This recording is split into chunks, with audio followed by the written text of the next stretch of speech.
Хаос и анархија на УКИМ, лоши услови за работа и неквалитетна настава се одраз на случувањата во високото образование на државниот универзитет, обвинува професорот по социологија Илија Ацески.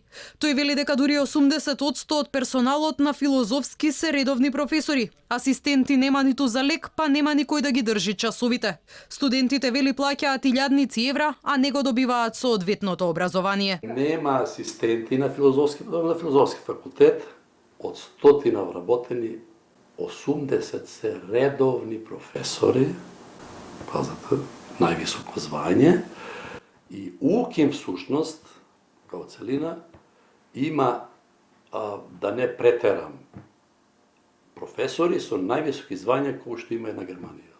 Суштински разговор за реформи нема. Раководните структури се заспани, обвини професорот. Вели ние постоиме како свет за себе. Ги молиме студентите да дојдат да инвестираат на нашиот универзитет, а потоа не интересира дали и каде тие ќе се вработат во иднина. 80-90% не работа за тоа што студирале.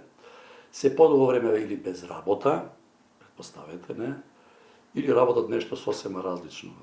Вие тоите 4 години морате да го оспособите да работи нешто и некој да го побара на пазарот на труд. Што ние тоа, ја не знам дали тоа, врската таа е изгубена со стопанство, со економија, со не знам што. Скоро. Практика нема.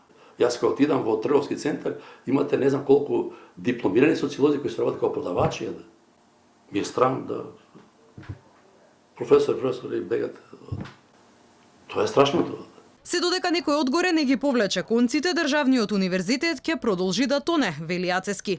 Да правам ја што сакам, да не држам часови, тоа не е тоа автономија. Автономијата е за мене голема одговорност пред се, така? И таа мора да испорача квалитет. Инаку зашто, за која автономија ние говориме? Да правам што сакам и да произведуваме ова едноставно неквалитетни кадри. Тоа е автономија, тоа не е автономија. Тоа е анархија, тоа е дури не знам што, самоволија. Ниту новиот закон за високо образование кој лани го донесе владата, ниту телото за реформи кое беше најавено нема да го решат проблемот кој се таложел со години, дециден е професорот. Според него, за суштински промени државата ќе треба да формира агенција која ќе направи сериозна евалуација на состојбите во високото образование.